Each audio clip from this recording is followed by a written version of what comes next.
Yo, what is going on, everybody? It is your boy Sonny here, coming at you guys with another Neverwinter video. By the title and thumbnail, you know why you clicked on. We are going to be discussing my Paladin build. Just a quick disclaimer, this is not the only way you can play the Paladin. There are multiple ways, and you guys can kind of just use maybe this as a reference to how you want to play on your class. So this is not the end-all be-all. This is kind of just what I run around with, and it serves me justice. So without further ado, let's just jump into it.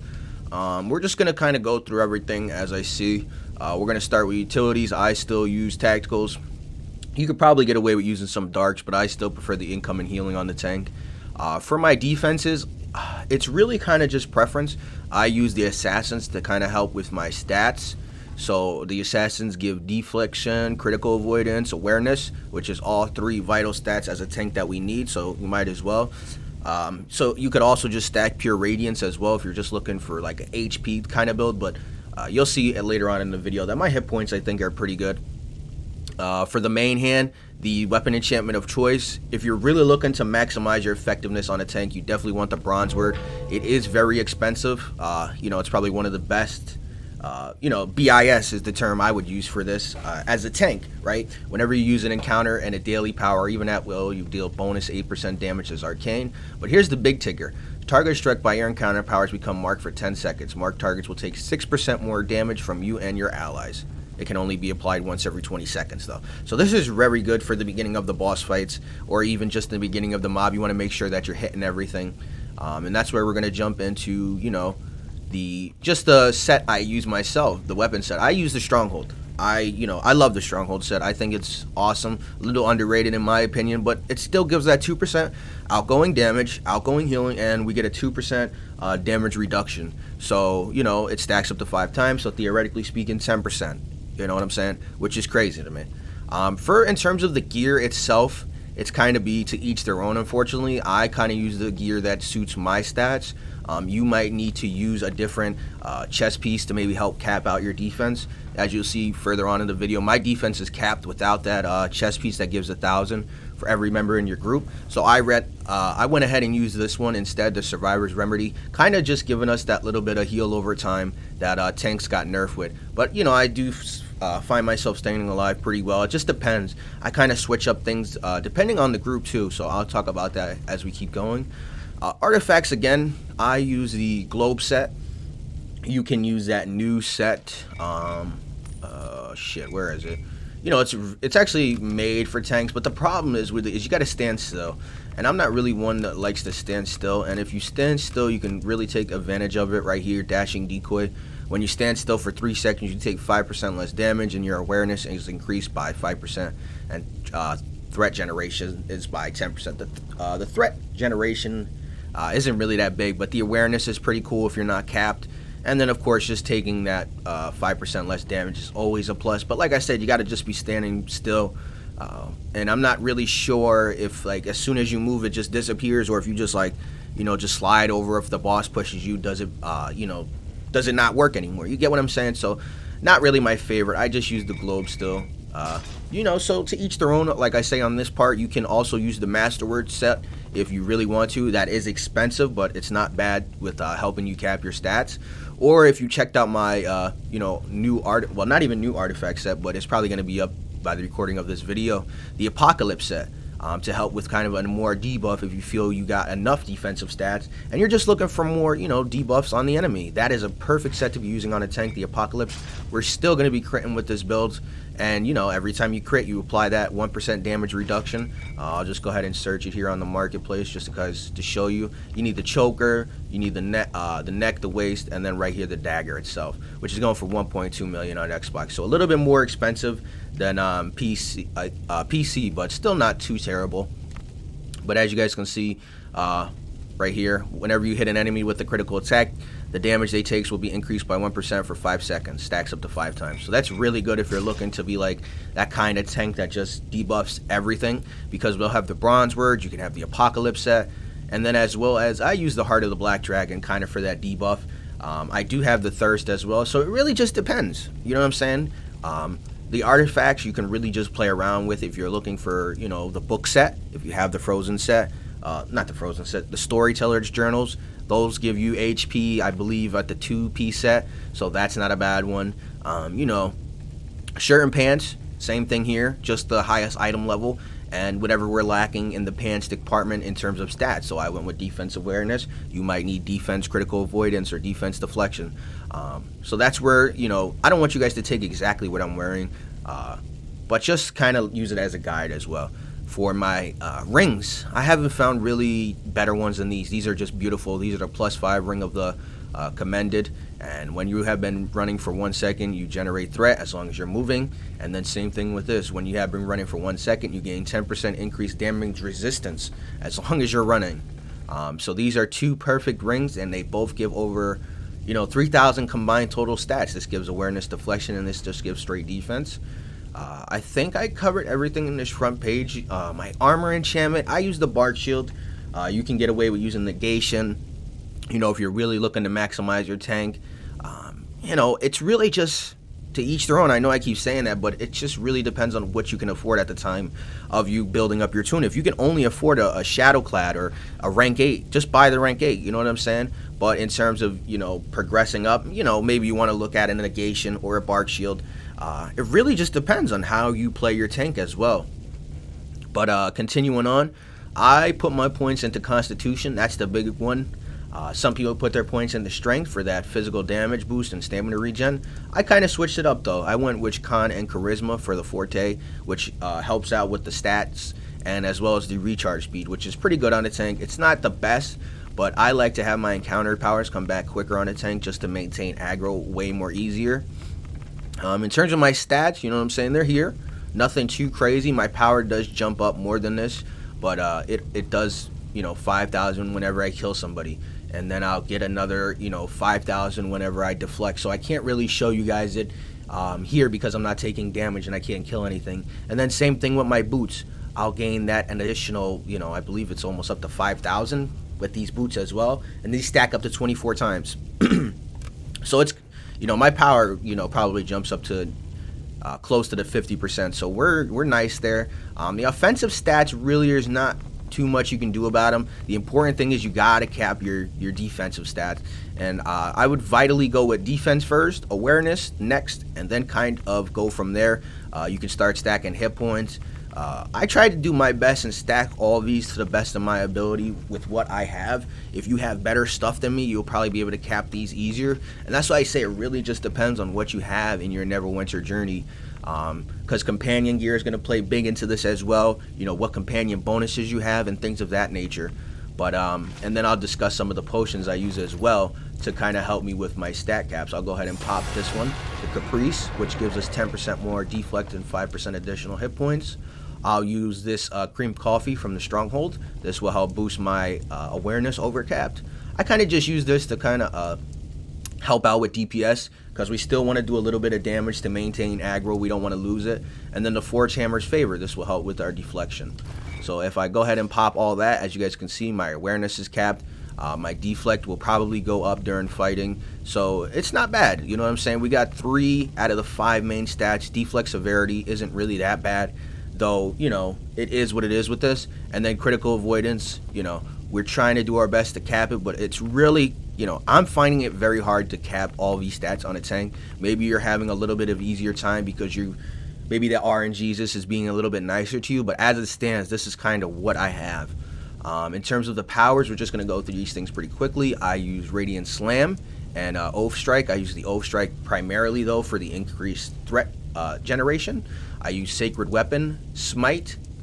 These 2 moves never really, well, Smite, I should say, never leaves my encounter power, and that's because it plays into Divine Challenger. Essentially, whenever we smite anything, we're just going to be top aggro. Ideally, you know, this is more for boss fights, but I'm just kind of too lazy to switch it throughout the dungeon, so I just leave it on all the time. If you really feel you want to switch it out and, you know, you'll pop it on at the boss fight only, then you can use, you know, whatever else you can. I don't even know sometimes. What can we use? Maybe Generate. So you can use your Aurora of Protection. I use this one for the deflect rate. I see some people use Aurora of Valor or the Aurora of Wrath. So it really just depends, guys. I know I keep saying that a lot in this video, but anymore within Neverwinter, there's not really just one way to play on classes anymore. It's more just where you're at in the game, the way the stats work anymore. You know, if you're a lower level item level, you're going to have an easier time cap, and then if you're at a higher item level. So it really just depends on where you're at, but this is just more of a guide to kind of show you what you maybe want to be using in your Neverwinter journey. So, but this is what I use, you know what I'm saying? And this is, it's just because I'm lazy. So if I just leave this on all the time, it just works in everything. And yeah. Moving on to the encountered powers, I use Bane as well, and the only reason why I use Bane is because of Baneful Strikes down here in the feats. And sorry I'm jumping around a little bit, but as I talk about the encounter powers, there's certain ones that I use for specific reasons, and I'll only use Bane when this procs. You grant a 5% chance that your at-wills will reduce the divinity cost of your Bane to 0. Other than that, I don't use the Bane encounter power unless it's like a mob, and I'm just trying to mark everybody with my bronze word real quick. That's the only time I'll kind of throw that Bane up, just because it uses so much divinity, and I just primarily try to use my divinity for smite. Now, if you don't really like Bane that much, and you're noticing it's not really proccing a lot, you can use Relentless Avenger. This will kind of help lunge you at your targets, and as the tank, you want to be primarily the first one at the groups, just trying to hold the aggro down for all the heavy hitting DPS out there. Sometimes I'll use Burning Light as well, just to, you know, stack all the bronze word on all the targets. You know, as soon as we come to the mobs, as I'll run in the room, I'll just kind of go ahead and boops and get the bronze word effect on all of them, and try to also apply the armor break. Sometimes it comes up, sometimes it doesn't. Moving on to the rest of the feats now, I use Sacred Shield. This plays into Sacred Weapon, and that will, you know, increase threat and restore stamina with every strike. So pretty much Sacred Weapon has a 26.4, but with all my kind of boosts and everything, it does come back a little bit quicker. From the Charisma, remember we got the recharge speed from here. Now it's not very much noticeable, but it does help a little bit. Then as well as Divine Pursuit, Sheltering Light, and then Unyielding Champion, my apologies. You know, the rest of these, they're not really too good. I mean, this one isn't bad, but then when we use our RB move, things will not just be automatically blocked, and we don't want that. For this one, Divine Protector, that was the bubble from back in the day. Nobody uses the bubble anymore. And then this one is the amount of divinity that Justice charge may restore. That is just your Justice. What is that? I don't even know. Oh, Justice charge. Whenever you block an attack, you know what I'm saying? So it's not really that impressive. We rather just use this. And counter powers, which cost grant Divine Pursuit, causing at-wills attacks to restore divinity. And as you guys know, keeping up the divinity is very important.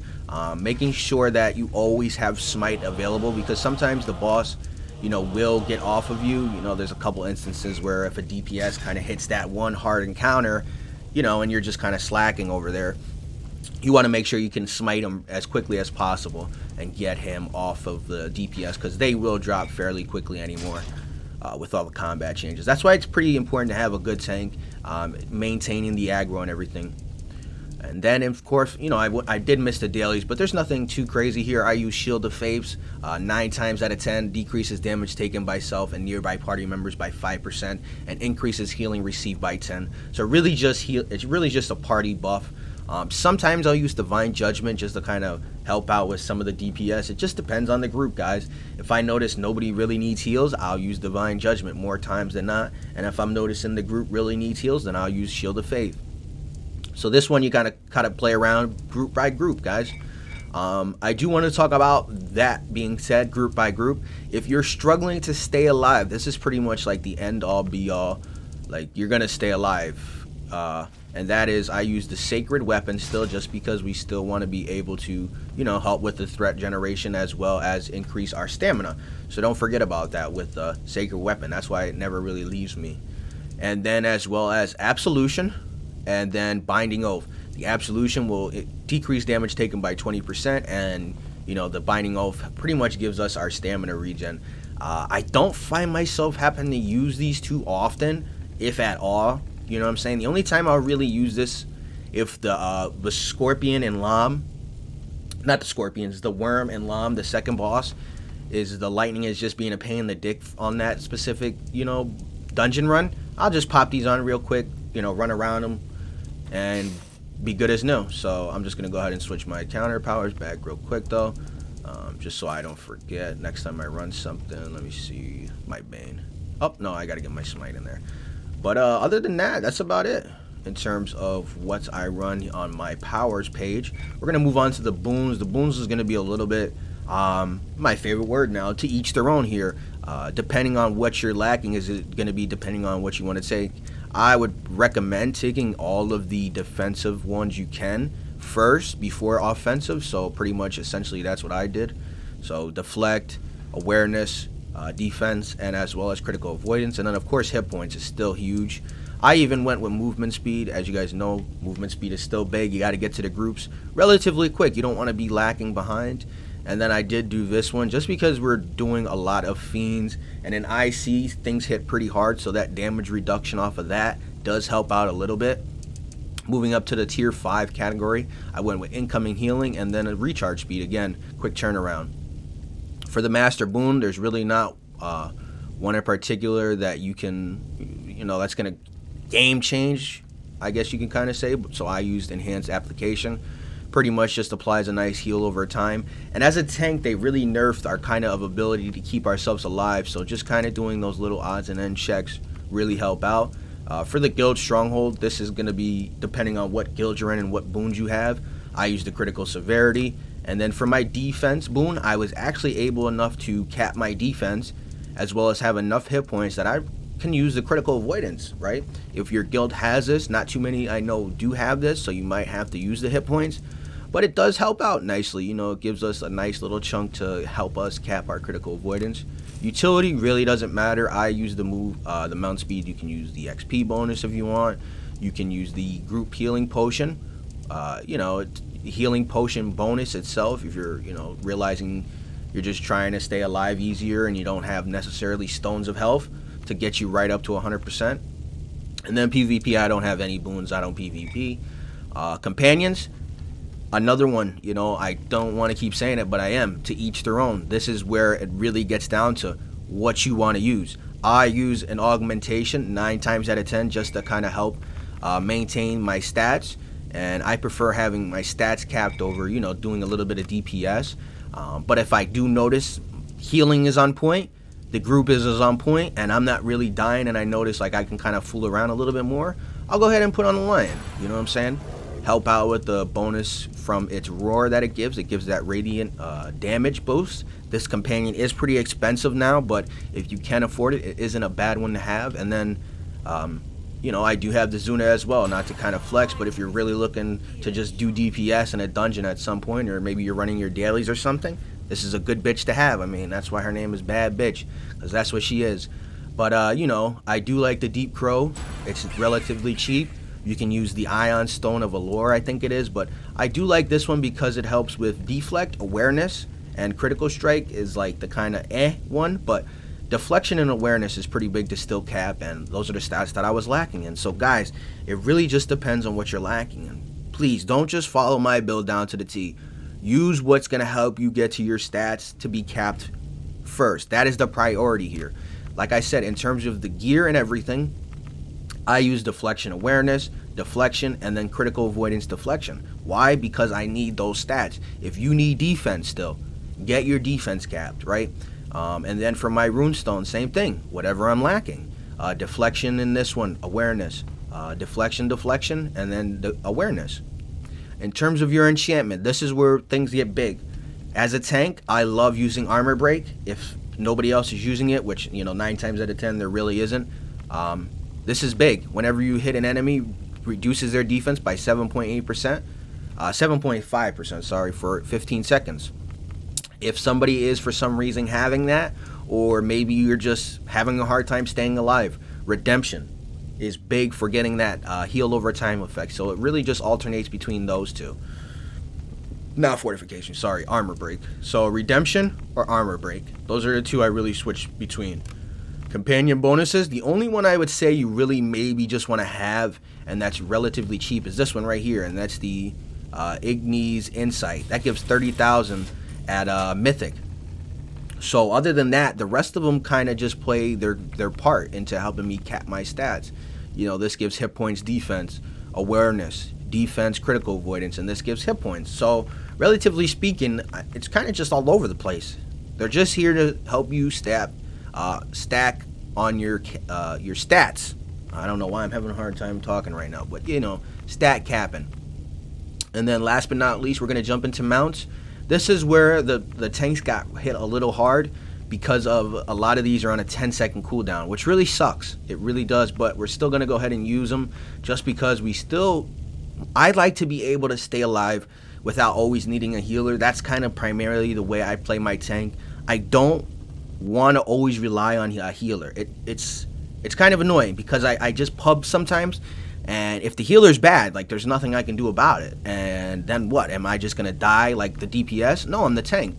So I did my best with this build to kind of like, all right, well, if need be, I can kind of heal myself.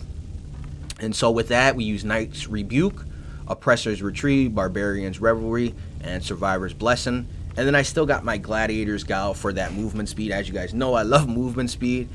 Getting to the mobs first as a tank is very important. You cannot be lacking behind. Now, of course, you know, if the group wants to run ahead and, you know, take all the damage and die and shit, that's on them. But, you know, realistically speaking, as a tank, you don't want to be the last one to the party. You want to be at least relatively first or second. Coming on to the insignias themselves, guys, like I said, it really just depends on what you need. If you need fortitude, right, for the defense and hit points, use them. If you need evasion for deflection awareness, which is not bad at all, which is why I have so many of these, use it. And then of course I just have one dominance here just for shit and giggles, and then one barbed here again for just some shit and giggles, just to kind of help because I don't need any more awareness or because I don't need any more defense. So why not just stack a little bit of power or whatever, or forte, right? And get help boost up a little bit of other stats, right? In terms of your combat power for your mount, there is a couple that I recommend using as a tank. You can use the Commander's, you know, the War Painted Tyrannosaurus Rex, either the, you know, legendary or mythic version. If you did not know, the legendary versions do not stack anymore, so do not just throw out. You know, if you're playing with a group you know, or you're playing with people who have Rexes, don't throw all the legendary Rexes out at the beginning. You know, kind of space them out throughout the fight if possible. But the mythic one and the legendary version do stack with each other. They're two different roars, essentially. And then also you can use the lion. The lion is another good one out there if you're trying to stay alive. That gives you that little blue bar of shield, essentially. Coming in at the equip power. The equip power, again, is going to be whatever you're lacking. I wanted to use a chest piece that can heal me over time whenever I deflect, instead of that one that gives me 5,000 defense whenever I'm in a group, essentially. So instead, I'm going to need to cap my defense now somewhere, so this is where I cap my defense at. I did have the Stalwart, which gives 14,000 hit points, but like I said, I think my hit points are relatively speaking pretty decent. They're not too crazy high, but at the same time, my defensive stats are pretty good. So with all that being combined, and sometimes just knowing how to play the tank itself, because, you know, a lot of the times I don't really use smite for mobs. I use the RB trigger on Xbox, which, you know, gives us our, I want to make sure I get the name of this right. This is the Divine Champion, okay? And this essentially just is a nice damage reduction for everybody. You know, let's see, let me make sure. Automatically block half of all the damage of attacks as long as stamina remains. So, you know, this essentially is just blocking everything, and just if people are standing in it, it's just beautiful. And then when the mob fight is over, I'll turn it off, and then I'll turn it back on. I don't use that too often in the boss fights though, because it does use divinity, and I do like my divinity for smite. So it's just something that you're just going to have to learn how to play as well. It does take a little bit more skill to use the tank, as you know, previously it was a little bit easier to use the tank. You could pretty much just block everything and, you know, just kind of fool around, but now it's a little bit harder. You got to know what you're doing. You can't let the enemies get behind you. You can't let them surround you and get that combat advantage damage against you. That's why you know, capping your stats is so vital anymore, because you want to minimize the combat advantage damage you get against you now, because it does hurt even as a tank. Even with 850k hit points, it still hurts. You know, I'm pretty sure even at 1,000,000 hit points, it's still gonna hurt. 900k hit points, it's still gonna hurt. So yeah, I know this video was a little bit longer today, but hopefully I covered everything. If I did miss something, I do apologize, and you can always just leave a comment down below and I'll do my best to answer it. You know, hopefully you guys are enjoying your Neverwinter journeys out there. Hopefully this guide slash build helps you, and you know, maybe encourages you to maybe one day make a tank. The Neverwinter community definitely needs more tanks out there. Don't be scared though. It's not to say that it's not possible to tank by yourself anymore, but it does require a lot more work. As always, guys, though, it has been your boy Sonny, and until next time, peace out.